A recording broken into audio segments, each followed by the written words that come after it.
Welcome to Fitness 101. It's my goal as always with this video to cut through and dispel some of the widespread misinformation that occurs regarding things like fitness, health, wellness, etc. in the online and social media spaces to date. It's no secret that these avenues have gotten pretty popular in the online space, and as with anything that reaches mainstream popularity, it's going to be subject to misinformation. Fitness in particular is subject to a ton of misinformation, and we're going to actually discuss why in just a minute here. But first, who am I and why should you listen to me? And who is this for? Like, what population is this for? Is this a one-size-fits-all prescription?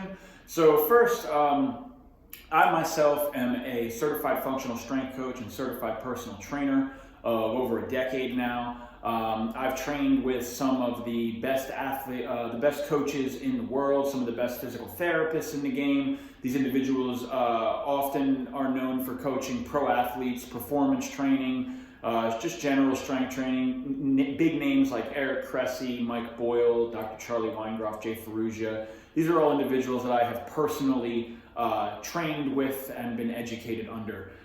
So before I kind of got to some of these big name professionals, I was doing a lot of things wrong, and that brings us to who's this video for. So this video really is for anybody. These are all what I'm going to share with you are scientific exercise. These are exercise science principles, scientifically proven principles. If you're a competitive bodybuilder, there's kernels in this that are for you, and the basics are for you. There's obviously going to be different things. If you're a competitive power lifter, right, there's going to be, this stuff's going to be expanded upon a bit, but who this is really for is if you are what we consider the classic hard gainer. So let's say you're someone that you've been going to the gym, you've been doing everything you're supposed to do, that you think you're supposed to do, and you're just not getting the results that you want. Maybe whether that's gaining muscle, getting stronger, losing body fat, whatever the case, you're just not getting the results you want. And then in tandem with that, what we often see is individuals who are chronically beat up, they're in chronic joint pain, they leave the gym feeling worse than they came. This is going to be for you as well. I used to be that person when I started. I was a real skinny kid. I had some athleticism, I could run, I could jump, but I was never near the strongest or biggest kid. That obviously affected by the end of high school. I was pretty much done playing sports. And I used what I learned, these principles I'm going to share with you from my mentors, a lot of these top coaches and physical therapists, to take my fitness to levels I never thought possible. Powerlifting, I deadlifted 500 pounds at 182 pounds natural. At my peak, I put on over 30 pounds of drug-free lean muscle mass, jumped over 40-inch boxes, just to show you guys kind of what's possible, because when I started, I could barely move my body weight on a deadlift. At one point I thought I was going to have surgery on both of my shoulders, because no matter what I did, my shoulders were killing me. I do thank Eric Cressy for turning that around. That's kind of where all this started for me. So I know that struggle personally, and I've coached many clients who were written off, even by doctors, professionals. I've worked clinically, so I've worked in clinic with PTs and rehabilitative settings, and I've also worked in my own coaching endeavors with referrals from PTs and chiropractors and the like. So I've seen this, as far as I've seen this clinically, and I've also just seen people who are in the gym and they're beat up and they can't make progress. That person was me. So before we get into kind of these bullet points here and the nitty-gritty science, and I'm going to teach you how to build a program and a fitness regimen and the principles from the ground up, let's talk a little bit about why I need to do this, why fitness is such a hub for misinformation. So, we have to know the history, right? Everything has a history, and everything in a capitalist consumer society like we live in has an industry surrounding it. So in the 1970s, when Arnold Schwarzenegger came over to, from Germany, from Austria to Germany, Austria, whichever one it was, to the United States, and became we know him once he became Mr. Olympia and a top box office actor. But when he came over here, prior to that, bodybuilding and fitness in general was not something that was a household thing. So you were actually considered a freak if you were big and muscle bound, and men as well, but especially for women, like you just didn't really train. People didn't train in those days. So Arnold was kind of the poster boy for putting the whole fitness, muscle lifestyle on the map. And we do have to give him a lot of credit for that. Unfortunately, though, what tends to happen with that is that a bunch of industries get built around and they need to cash in on that, right? So they start looking at Arnold and they start saying, what is this guy doing? How can we sell this? This guy's popularity has soared. This is where the supplement industry was born. They find out Arnold Schwarzenegger is eating, upwards of 200 to 300 grams of protein a day, which, by the way, separate video topic, nutrition 101, but don't need to do that. They find out he's training for 2 hours a day, 3 hour workouts a day. And so this is where, boom, the supplement industry to sell protein powder, because no one's getting that from food, and the bodybuilding magazine industry to sell routines. This is where they're both born, and these myths kind of just were pervasive throughout the trend of bodybuilding for the next several decades. What people don't understand is that, Arnold was on, and this is not to take away from Arnold or any bodybuilder. I want to preface this. There will be times in this where it might seem like I'm disparaging bodybuilding. I'm not doing that. I have many friends. I've trained many people who are pro bodybuilders. Some of the hardest working people I know. But it's no secret, and bodybuilders will be candid with you, that in order to compete at those levels, right, they're on a lot of performance enhancement drugs. There are natural classes, but they're not the names that you hear about, right? The names you hear about, your Arnold Schwarzeneggers, your Ronnie Colemans, your Jay Cutlers, these guys are on a ton of performance enhancement drugs. And to begin with, they're playing with a genetic deck of cards, right? So when we get into this hardgainer thing that I'm talking to you about here, most of us, the vast majority of us, right, we don't have the best genetics in the world. If you did, and you would have been some type of collegiate or pro athlete, or you would have known young, you would have, accelerated greatly. I always say there's a certain type of person that can just look at weights and they can get bigger. Most of us, it's a grind to lose any weight, gain any muscle, get stronger. So, when we look at Arnold, what these industries are never going to tell the consumer is those programs and that protein powder is never going to make you look like Arnold. And Arnold looks like that, not as a result of doing any of that, but actually as a result of a very good genetic deck of cards combined with a lot of performance enhancement drugs. He did work very hard. Again, it's not to take away from the hard work, but those principles are not going to apply to the general fitness population, even if your goal is to get as big and lean and strong as possible. What a lot of people don't know also, as a side note, which is going to tie into what I'm going to teach you, is, so if you actually Google Arnold Schwarzenegger, powerlifter, 17 years old, when Arnold Schwarzenegger was competing in Munich when he was 17, he started as a powerlifter. And he worked out 3 times a week, full body compound movements programs. He was doing a Reg Park 5x5. You can find that. It's a very old school, very tried and true, works very well, old school program where he was training compound lifts, 3 days a week. And if you look at his physique when he was a powerlifter at 17, he was most of what he was as a professional bodybuilder. I mean, he certainly fine-tuned it to get on for Olympia, right? There's a lot that goes into that, into a stage peak physique. But nonetheless, if you saw him at 17, you'd be like, the guy's massive. The guy's deadlifting 700 pounds. He's shredded, right?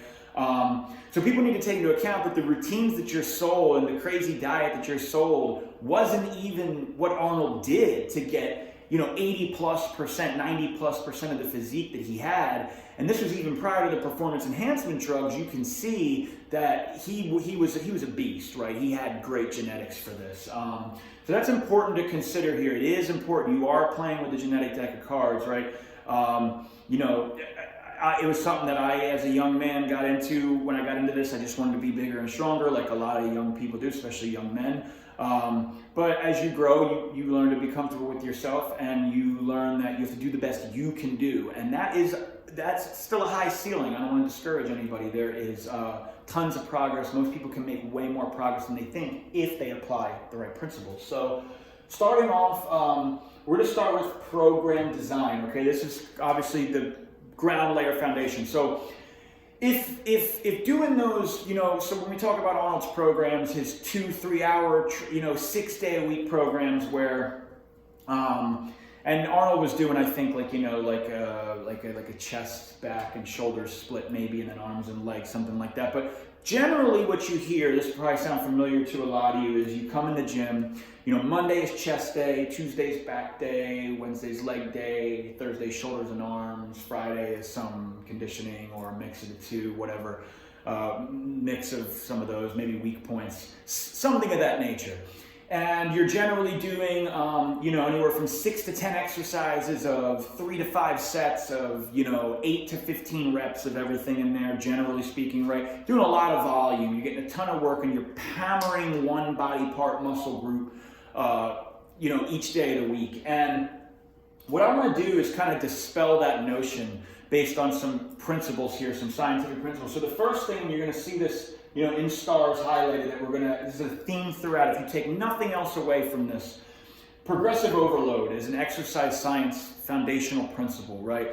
This essentially means that in order to grow a muscle, that muscle must get stronger across time. Now, that has to occur if your goal is growth, right? If your goal is to grow or tone, because they're really the same thing, which we'll get into.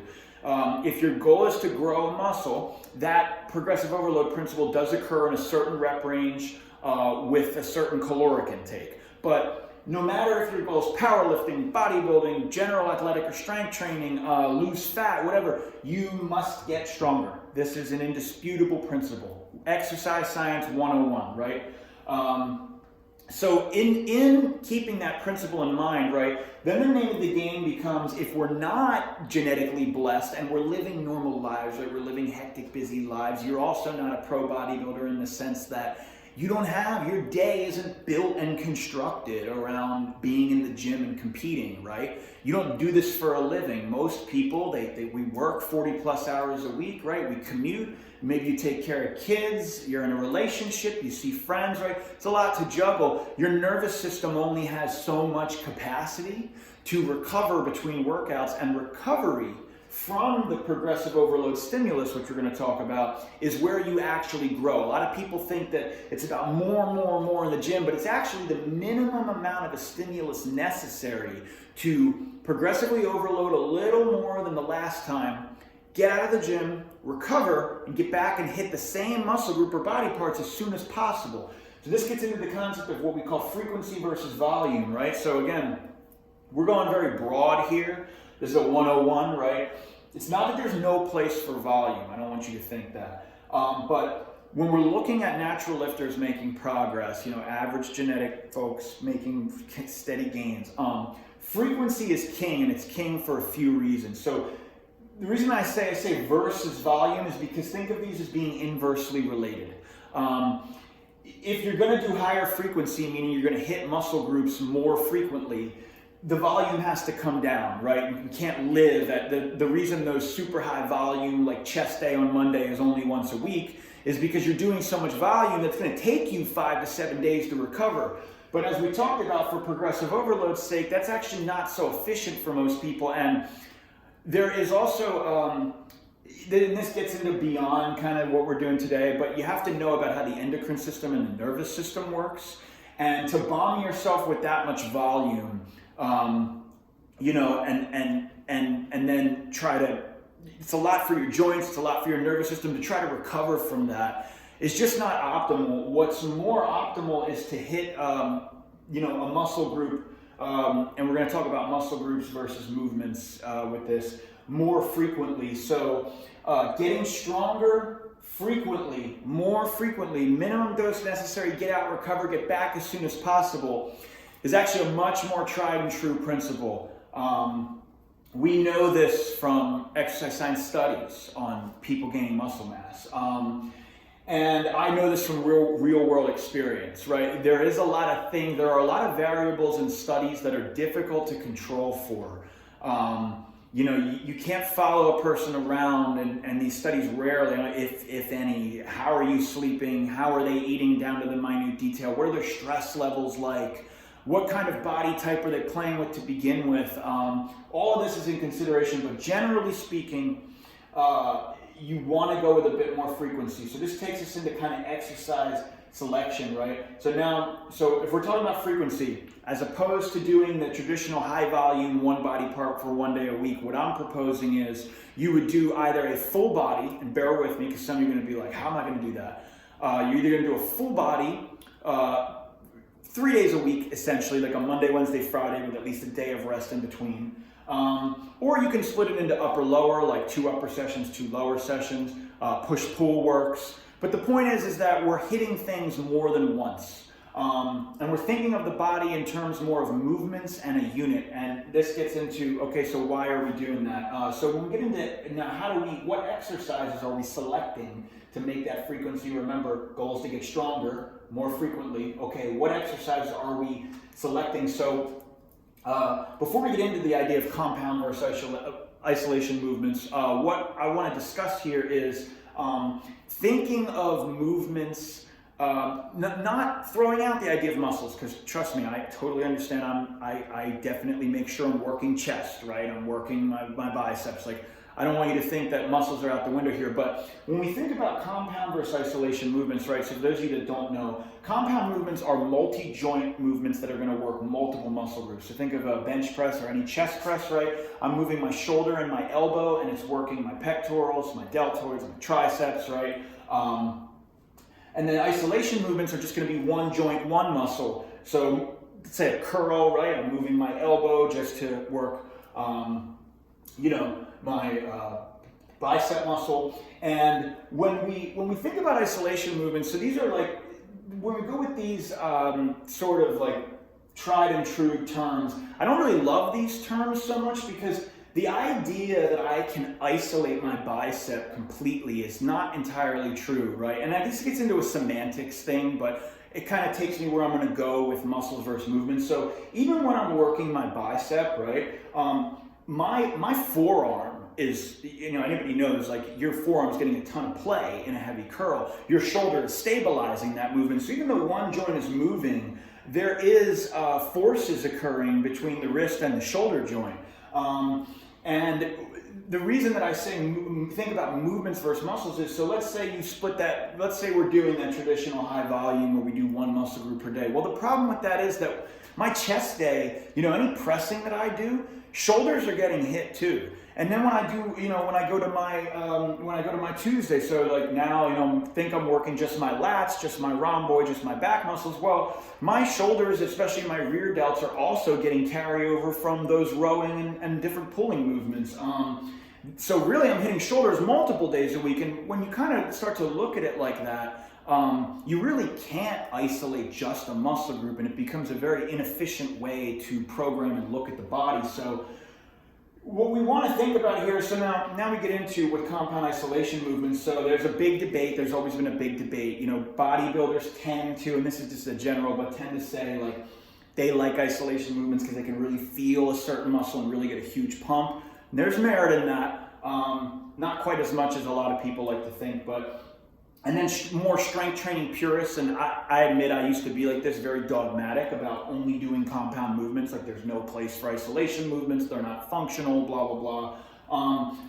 When you look at studies, so let's take away everybody's opinion and let's look at a study. And there is a study, I will reference it in the bio. I'm thinking of one particular study, I will reference it. So they took, a group of scientists took novice lifters. And I believe they took them for about 8 weeks. And they exposed one group to just compound movements, right? Just multi-joint, multi-muscle movements, and one group to isolation movements. And they tracked how much muscle they gained at the end. And the results were relatively the same. So this kind of led the conclusion of the study to be that both are efficient for growing muscle mass. Now, that's true to an extent, but again, variables in real-world experience. The studies don't always tell us everything, right? In medicine, there's what's called clinical experience. Despite what data points say, there are people that fall in the cracks and crevices. A data distribution doesn't represent everybody or everything, right? The problem with that conclusion that they're equal is if the goal is progressive overload, which is get stronger over time, my potential to get stronger incrementally across time is way higher and way more functionally able to be applied. with compound movements, okay? So I can continually, theoretically, so for example, my deadlift when I started was 185. My best deadlift ever was 500. That's a 315-pound increase, whereas I think when I started, I could probably curl like 20, maybe, and now I can curl like, 45 for reps. So that's a 25, pound or a little over 50% increase. So when you look at the potential for progressive overload, right, and you look at the loading capacity of compound movements, it's just going to take you further, and it's much more functional to get stronger. So that the study also took novice lifters, and with novice lifters, man, you can have a novice lifter do almost anything. They're going from 0 to 1. They're gonna produce some sort of results. So what I'll say in conclusion to that is, I do think both are included. Both are important, compound and isolation movements, and both should be included. But I think that, and I know from experience that I would tell people 80% of your program should be compound movements. That is where your strength, and that's where your what we call neural efficiency, so your capacity to build motor recruitment, which also has nervous system systemic effects that help build muscle, is going to come into play. But I also do believe there's absolutely a place for isolation movements, whether that's for like postural muscles, or just for, I'm the same way as everybody else, right? I like to get a bicep pump, I like to get a shoulder pump, right? I'll do some lateral raises, some curls at the end of my strength training. So there's absolutely room for both, but I would tell people, and bodybuilders know this too, as much as they like isolation movements, there's no bodybuilder that won't tell you, like, yeah, if you put me where I could only do 3 things, I'd pick presses, rows, and maybe some sort of a squat or this or that. Like, they know mostly, right, where the gains are coming from. But there is value in getting a pump. And we'll go into that down here in reps. I do just want to touch on right now, for semantics sake, you see in quotes here, bodybuilding versus functional, and we can interchange the word here, the word strength training here, functional and strength training being interchangeable. The reason they're in quotes is because a lot of people think that these are like very different entities. So bodybuilding as a sport is a whole different thing, because it's a sport. There's a whole preparation, there's posing involved, right? There's very harsh dieting involved. It's a whole lifestyle in sport, but most people in the gym, they're not competing, but you'll ask them what they're doing, and they're saying bodybuilding, so they're following that high-volume bodybuilders program. And then they tend to look at the strength or the functional training guys and be like, no, I don't want to do any of that, right? I'm here to get big. But what I'm suggesting is that these entities, for the average person, are 90+% the same exact thing. You're going to train the same exact way. You can call it whatever you want to call it. The scientific principles remain the same. The word functional, when we use that word, so a lot of my background is in functional training, functional strength training rather, but when we use the word functional, what we're referring to is the way that your body moves and the joints move in real life in a bipedal, atmosphere. So think about running or sprinting, right? The way joints are meant to move optimally. So it would be training muscles, i.e. moving joints in a way that allows them to inhabit the natural way of what carries over to real life functionality, to promote longevity, to promote usable, transferable strength, right? Transferable power. But this is synonymous with strength training, and the way that you do this for aesthetic purposes is really all the same thing. So I just want to kind of highlight that, because a lot of people get really lost in those semantics, and you get camps of people that push. And again, I used to be such a strength training, functional training purist that I was this way. Like, bodybuilding is over there.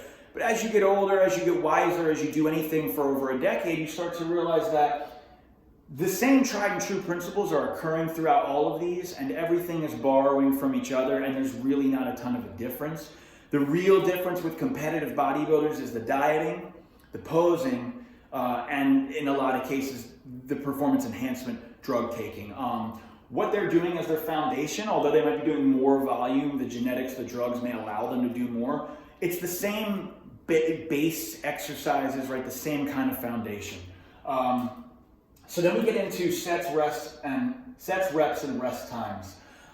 So the first thing we need to understand, so remember, kind of recap, we're going for progressive overload, getting stronger incrementally, right? Small incremental doses, minimum effective dose across time. On a more frequent, so doing something like a full body Monday, Wednesday, Friday. If you're a beginner, that could look like squatting Monday, Wednesday, Friday. It's a great way to build motor capacity to get strong and efficient at the squat. There is a component of growing muscles that has to do with the efficiency of the muscle. Mostly compound, but also a healthy diet of isolation movements. And then we get into this concept of, again, so we see the word volume again versus intensity, another inversely related thing. So what this means is in these traditional volume, high volume, Monday chest day type programs, they're doing a lot of sets and reps at a lower intensity level. Because if you're going to do a ton of sets and reps, not every set can be like a death set, right? Like you're gonna burn out, no matter what kind of genetic deck of cards or performance enhancement drugs you're playing with. So what I propose to people is, and again, there's absolutely a place for volume. Good strength training programs have volume wavered in and out, but in general, what I tell people is, again, if you're not following a hardcore regimented strength training program where you're going for, max lifts every 3 months and maybe you're not trained to be an athlete, you're just trying to get in shape. What I tell people in general is, you want to keep your intensity a little higher. So we'll define intensity as, if you've ever heard of the RPE or the rate per exertion. This is the basically. So think about if I'm telling you you have a 0 to 10 threshold, right? I'm sorry, the rate of perceived exertion escapes me for a moment. Your rate of perceived exertion is basically, if I tell you 0 to 10, give me, how hard is that set? 0 to 10, 10 being the hardest, 0 being easy. I tell most people that your top set or your work set or sets should be around a 9. So we don't want to go to it, we don't want to train at a 10 and exceed a 10 all the time. So this would be something like, so for example, let's say you're doing some type of a chest press and it calls for 8 reps, right? Your working set. So we're going 1, 2, 3, 4, 5, 6, 7, 8. That set's over. That 9th rep was, right? Or that 8th rep rather was about a 9 RPE. If I had you do one more, you'd either start to break form or you'd fail altogether.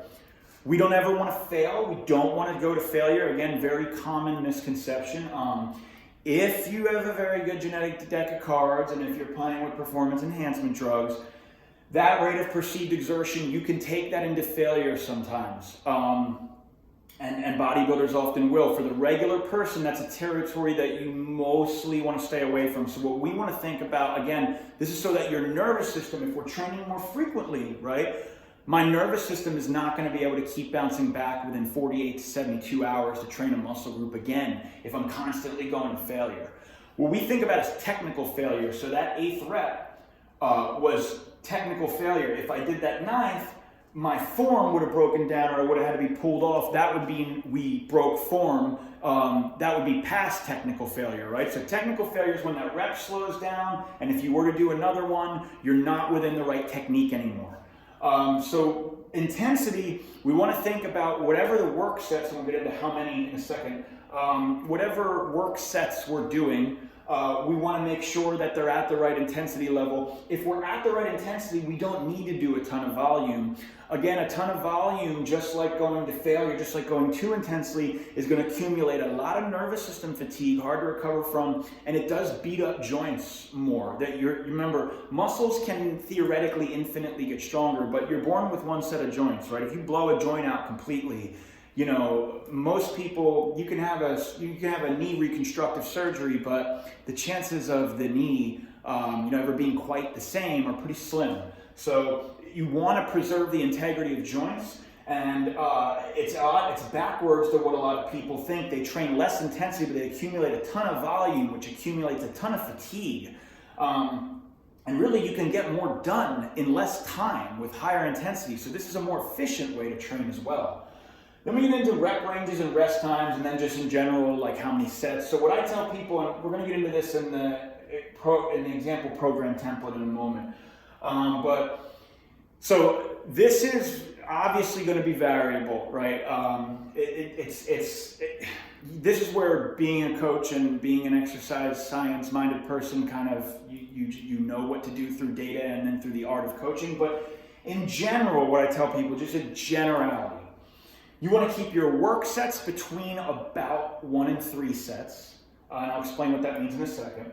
You want to keep your rep ranges in a give or take between about 5 and 12, sometimes as high as 15. We'll get to that in a second. 5 to 10 to 12, sometimes as high as 15. And you want to keep your rest times in general about 2-3 minutes. Now, why all those numbers, and how do we break that down? So, work sets, right? The concept of a work set. Again, most people come in and they do volume, and if the program calls for 5 sets of 12, they're doing 5 straight sets of 12 with the same weight. They're accumulating a lot of volume at a lower intensity. What I propose, again, for efficiency, for progressive overload's sake, and to get in and get out, recover and get back in, we want to think about doing work up sets. So if I'm writing a program, for example, and it calls for 2 work sets, so it'll be written as 2 sets, 2 times 8 reps. Okay, this is often a very common way I program. My clients know this. So let's say, for example, the other day I'm doing a 1-arm dumbbell row. Let's say I'm using a 95-pound weight, okay? I'm using a 95. I got 2 work sets of 8 reps, okay? In order to get to those 2 work sets, I'm gonna do what's called work up sets or partial work sets. So I might start with, for example, 50 pounds for 8 reps. I might rest a minute or two.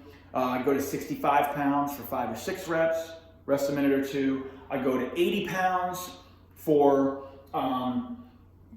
2 or 3 reps, 2 to 4 reps. So as you see, as I get heavier, as I get closer to my work set, I'm just priming the nervous system. I'm not trying to push the reps to tax me, right? Then I might even stop at, in this case I probably wouldn't, but some people maybe even stop at 90 just for 1 to kind of get that nervous system really primed.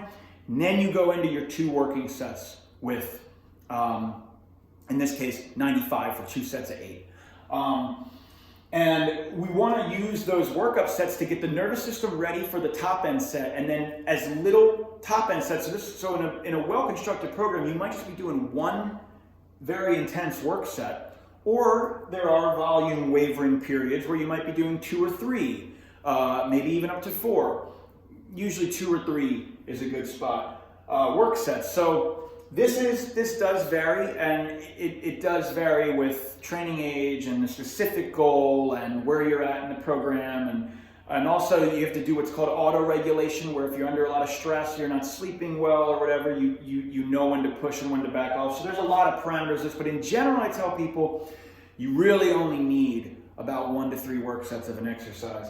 As far as rep ranges, I say 5 to 10 or 5 to 12. So again, there's absolutely room in going outside of this. So anywhere between 1 and 20 reps, there's absolutely merit in this. But in general, just generalities we're speaking in here.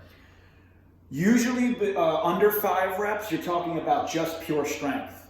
So that rep range it'll lend itself well to progressive overload, but if your goal is muscle growth, if your goal is physique-oriented changes, there's a place for pushing that strength threshold in the wavering of a good program, but in general, you don't live there. You're going to get the most what we call hypertrophy or muscle growth results in something above a 5. On the other end of things, anything above, and it depends on the exercise, but in general, anything above 12 to 15 plus, we really get into just more so what we call muscular endurance, where it's more difficult to progressively overload because you're doing so many reps that it's hard to move that weight up incrementally. But you get more into the endurance side of muscle, and again, that's not the optimal place for actually building physique and making physique changes. There's really not, I really can't, so if I'm doing a set of, let's say, lateral raises or rear delt flies, or even certain muscle groups, like every now and again doing a high rep set for quads on a leg extension or a squat, can absolutely have merit. Like you'll see bodybuilders, do 15 to 20 rep sets for quads and get a lot of blood flow. There's merit in that for deltoids and quads and things like that.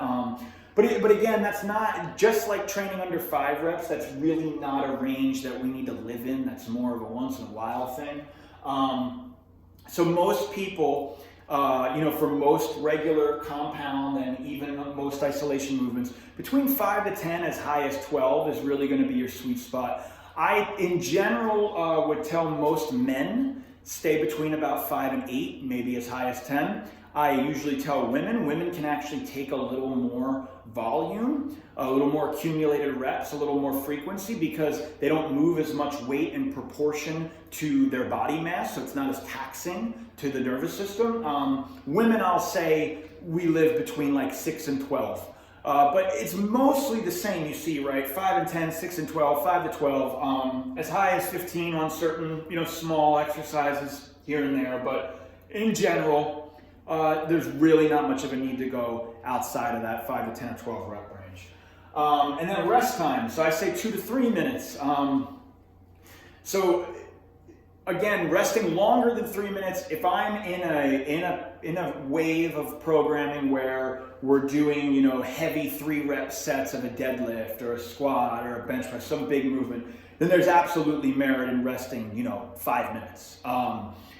And for powerlifting purposes or just pure strength purposes, absolutely. But again, for most people who are just looking to get fit, feel good, look good, anything less than 2 minutes, unless it's for something small like arms or like a postural muscle like upper back, you can get away with 1 to 2 minute rest. But anything below that really just becomes cardio. And again, the goal is progressive overload. I have to rest in order to keep accumulating, like to keep actually progressively overloading. I can't just bounce from set to set to set. I'm gonna eventually, right, my cardio, the fatigue becomes such a factor.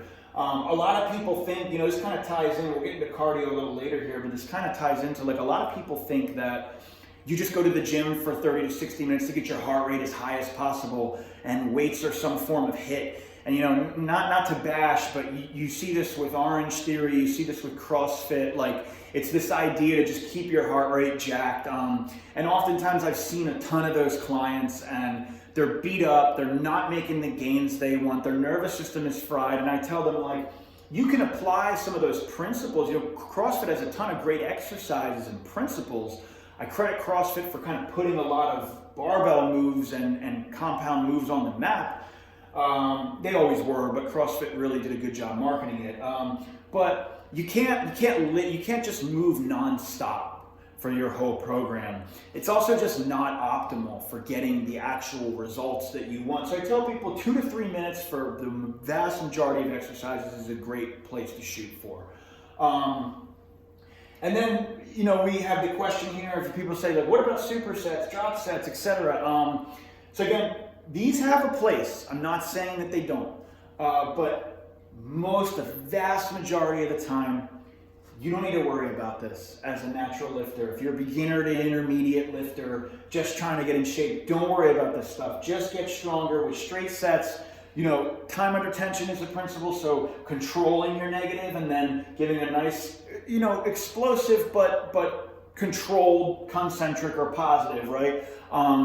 There's really no magic to it. It's about keeping tension on a muscle, making the joints work optimally, doing the right movements. The only time that I utilize, and you'll see in a minute here, what I actually do like with supersets is what we call non-competing supersets. So this is not a superset like, traditional bodybuilding superset might be something like, we're gonna go do some leg extensions and then we're gonna go right into squats so that my quads are very pre-exhausted.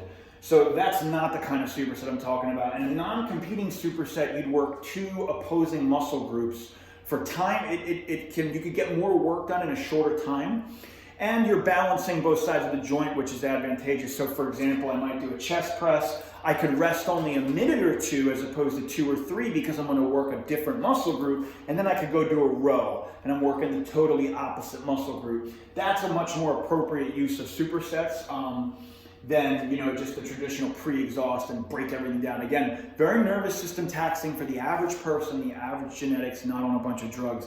When I would do all this stuff when I was younger, it did not get me any further to the goal. When I was working out, the biggest and strongest I ever was when I was doing 3 full body workouts. They lasted about 45 minutes. They consisted of 4 exercises. Most of them were compound lifts for a top set of 5 on the big lifts and then some accessory work. And it was just getting stronger and eating food. And it really was that simple.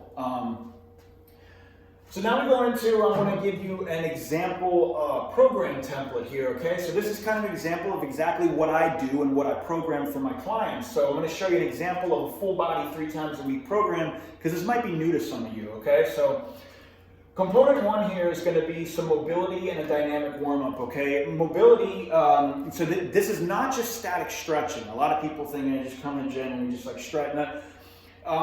Static stretching has a place. Honestly, it mostly does after the workout, which we'll talk about.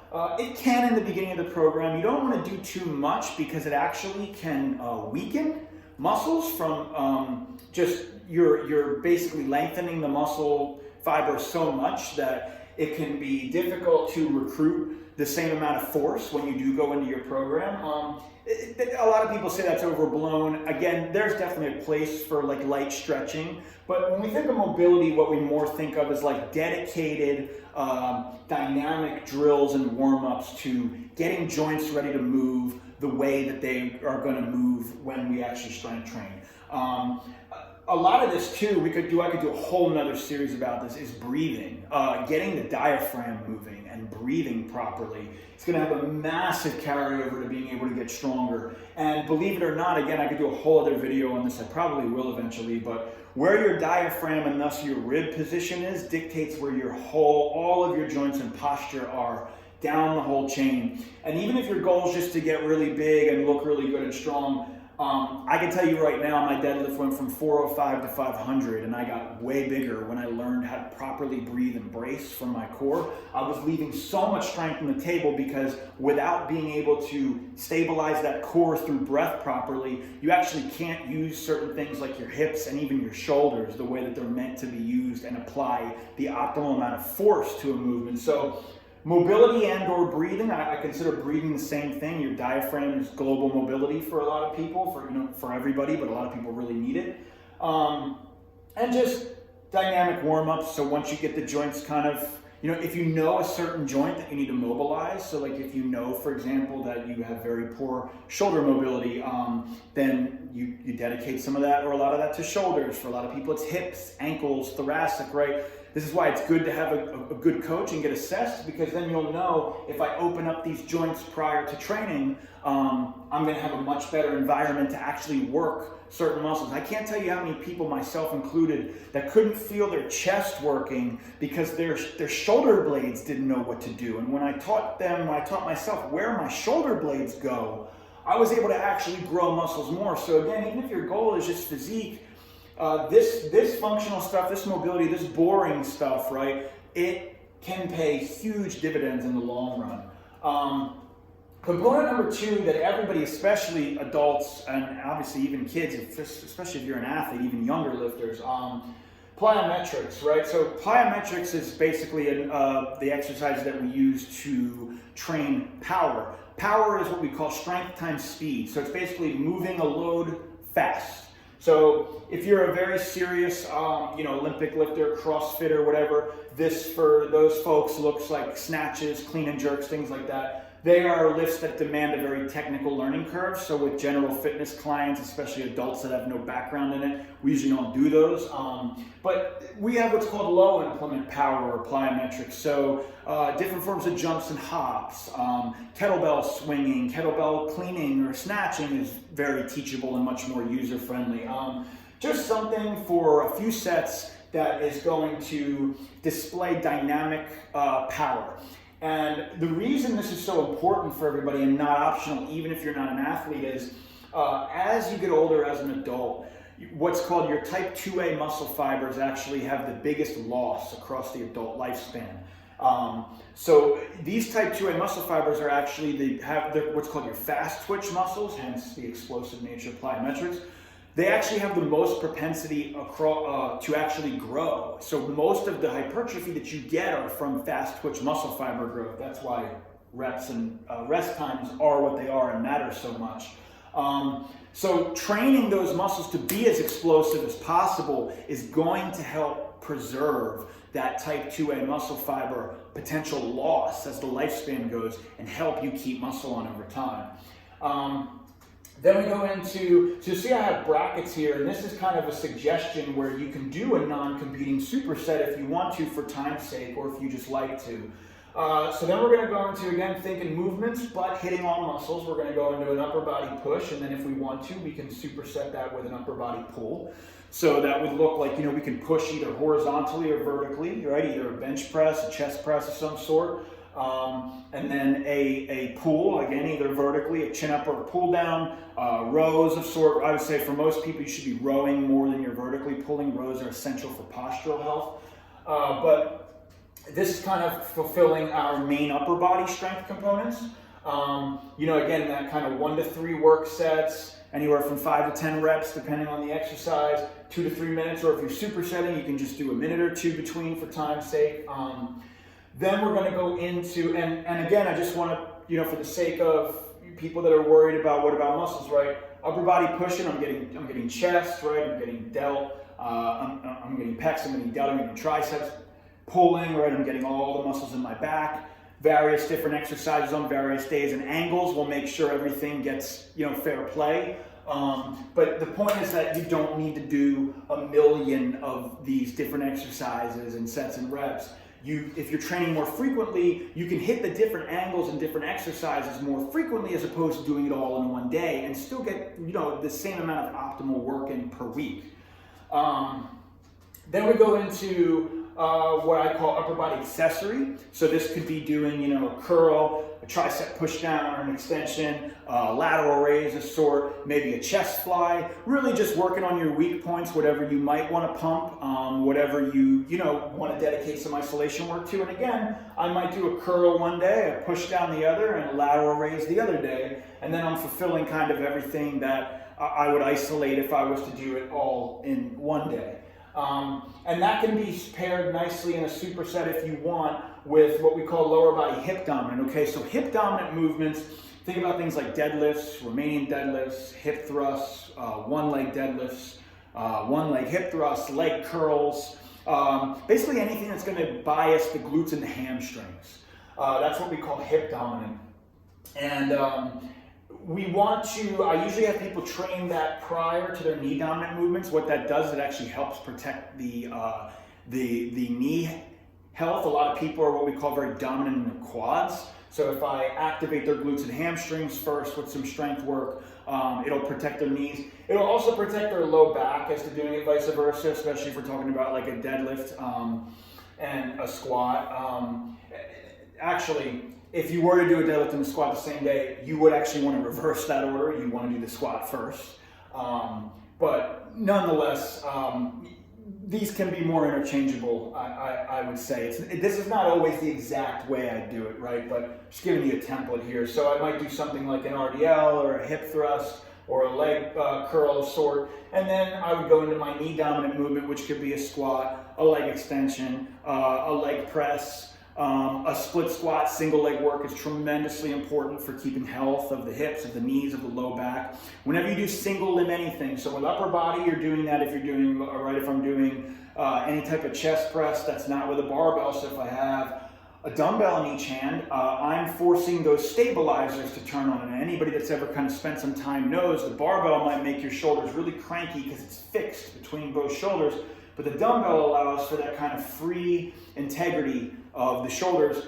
And whenever I stabilize something with one limb, there's a component of turning on the stabilizer muscles around that joint that help protect that joint and stabilize it optimally as you move the weight through space. So when we talk about lower body movements, I always tell people, always make sure you're keeping a healthy diet of single leg movement, things like split squats, lunges, one leg RDLs. These are crucial. They also will, split squats are one of the best quad growth exercises I know of. They're brutally difficult. Anybody that's ever done them knows.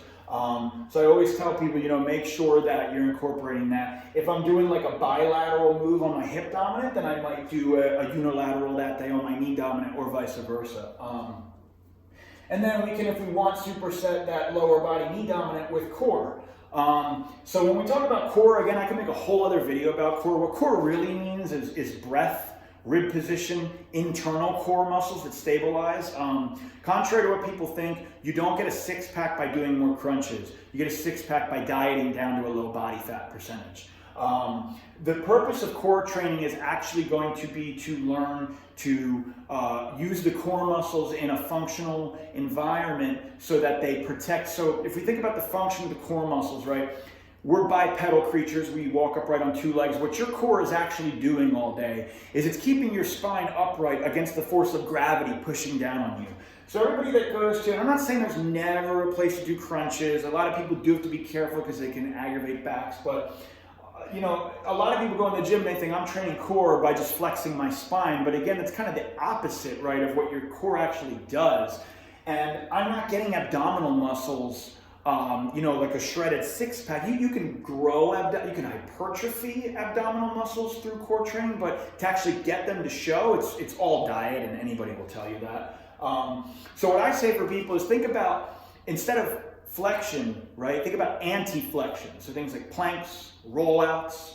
I do like reverse crunches because most people kind of hang out on this, and again, we could do a whole other postural video, this extended posture with that hyperextended low back, and the reverse crunch kind of brings that pelvis back to neutral. But basically what we're thinking about is doing things that force the core to stabilize against a force. So again, we get into anti-flexion as well as anti-rotation. So things like pal-off presses. There's different landmine exercises that you can do that really just force the obliques, right, and the frontal and transverse plane muscles in the abdominals to turn on as well, which are very important and often, again, functionally neglected in terms of just keeping the low back healthy, right? Learning where rib position goes, which is everything for getting stronger. Like the point of core is to make this core stronger against force. So when I take it to my big meat and potatoes compound movements, I have a lot more ability to resist the force, since the core is always going to be the weak link. Anybody that's ever done a heavy squat or deadlift knows your core's ability to brace is the weakest link. So we could do a whole other thing on core, but you know, it really is very often people are very confused about how to train core. And the last component here, I put it in brackets because truthfully I never do enough of it myself. And sometimes with clients you got 60 minutes. You can get this pretty much done here in a 60-minute block. So this warm up should only take about 10-15 minutes. You don't need more than that. But you know, a lot of people just go in and they run on the treadmill for 10-15 minutes. Like, please don't do that. Number one, it's not a sufficient warm up. And number two, running like to get your heart rate up and break a sweat is a terrible idea before you train, because you're going to burn up all your glycogen stores, which you need for progressive overload for getting stronger. So this is just 10 to 15 minutes, and then this whole kind of strength training component, you know, you can do this easily in 45 minutes. And whole thing in an hour. So for those people that do want to do everything kind of optimally and have the time, after the workout is where static stretching can be really handy. There is evidence to show that static stretching does help deliver some preliminary nutrients and blood flow back into muscles that you trained, that you just shortened, right, to train. And if I go and I static stretch, I actually begin to lengthen those muscles again, and there is merit in that for growth long term. Some mobility work might also be appropriate here if you do have some weak links that tend to stiffen up. And then like a dynamic cool down. So again, like gradually bringing the heart rate down through the use of these mobility drills, these stretching drills, and then maybe just some dynamic drills. That could really be as simple as just stretching, doing some mobility, and then taking a little bit of a walk. Last component we're going to go into here is cardio, and I'm not going to belabor this because again, I could do a whole separate video on this, but we want to talk about what actually is cardio for, and then we're going to get into the concept of what's called steady state cardio versus HIIT. So what actually is cardio for? So again, there's this misconception that people think that cardio is where they're going to burn most of their fat, and that's not true. Actually, strength training and building muscle is your greatest, so even if your goal is to tone, which a lot of people like to poo-poo that word because it's really not a real word, Even for women who say, I don't want to get bulky, trust me, you can't. I can't. I've tried really hard. You want to think about toning is the same, is basically you're just saying, I'm building muscle. And again, for women, that doesn't look like getting big and bulky, right? I'm building muscle while I'm losing fat. And most people think that you're losing fat through doing a ton of cardio and burning. They look at the calories they're burning, but strength training actually burns more calories over the next 48 hours than doing any type of cardio workout. And building muscle mass makes your basal metabolic rate higher to burn more fat and keep you leaner as time goes on across time than just doing a bunch of cardio. If you ever see, right, runners, distance runners are a great example. They do a ton of cardio and they look very emaciated. A lot of them do have belly fat. They don't have any muscle mass, right?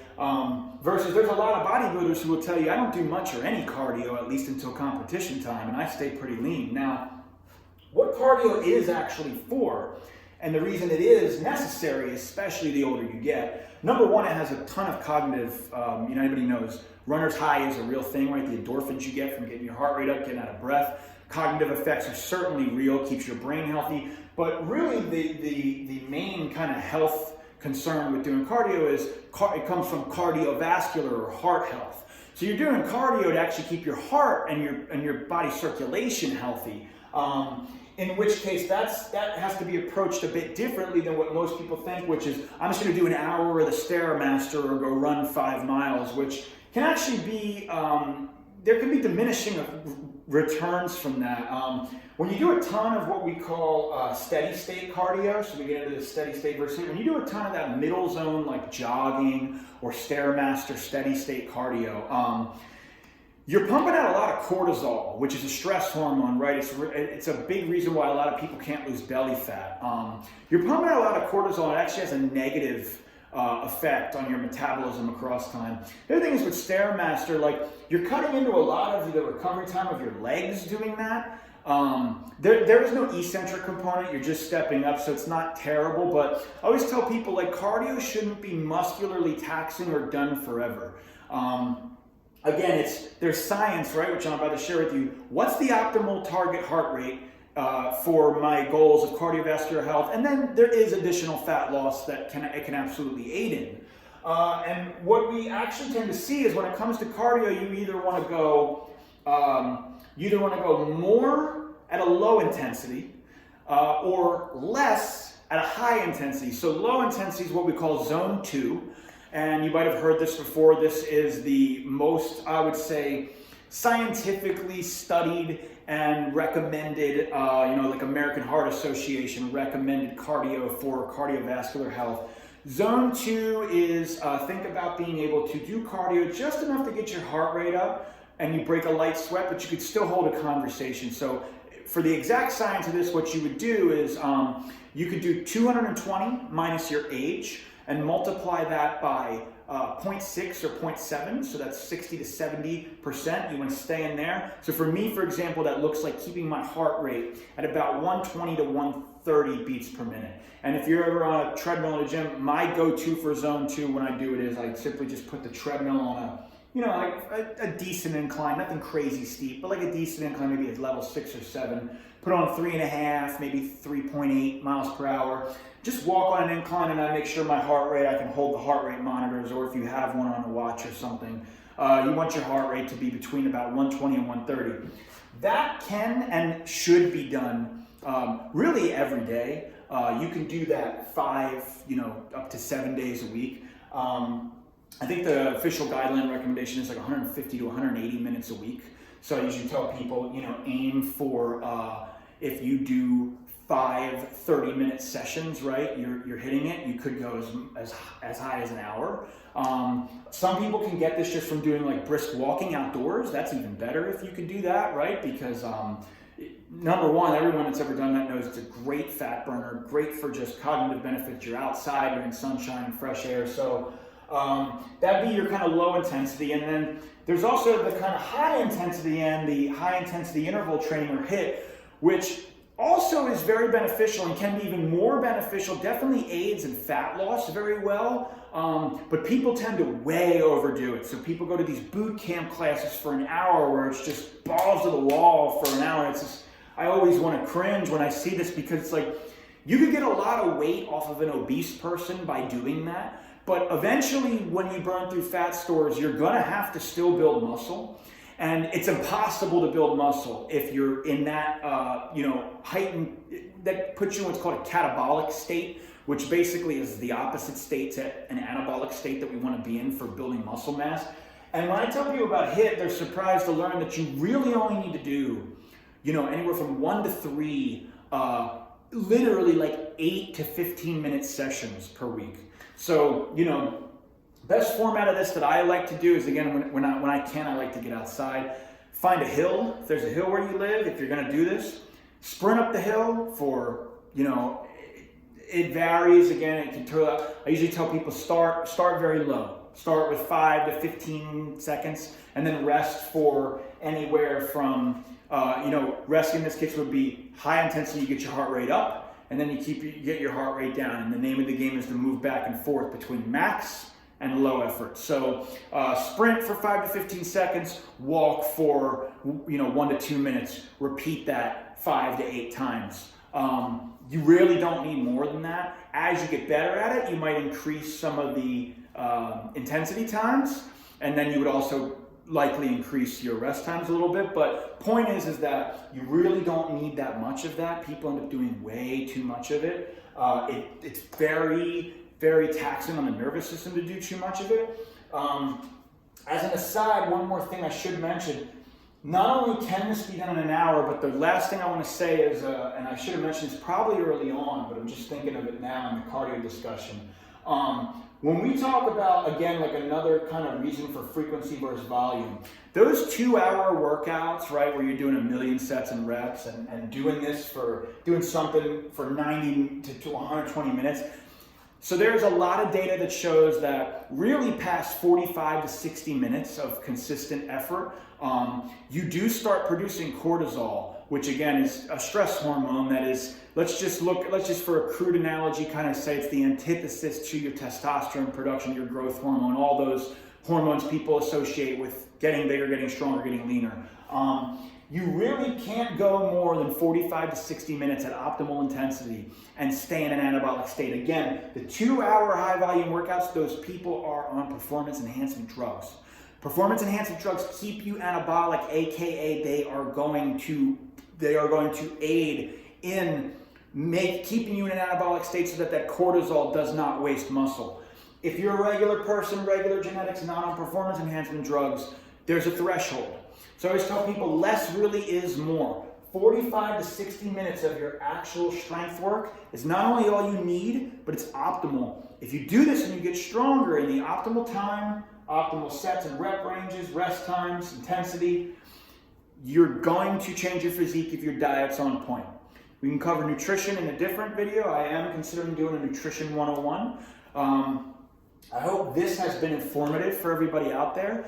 These principles took me to places with fitness, and have taken many clients to places that I, would have never known about had I not been fortunate enough to be exposed to some of the greatest minds. None of this is my own, none of this is my brainchild. I borrowed all of this. I'm a sponge for all of this. This is tried and true. Give these principles a shot. If you found this video informative, please like, share, subscribe, leave a comment. I am active in the comments section for anybody with questions, and I'll see you in the next video.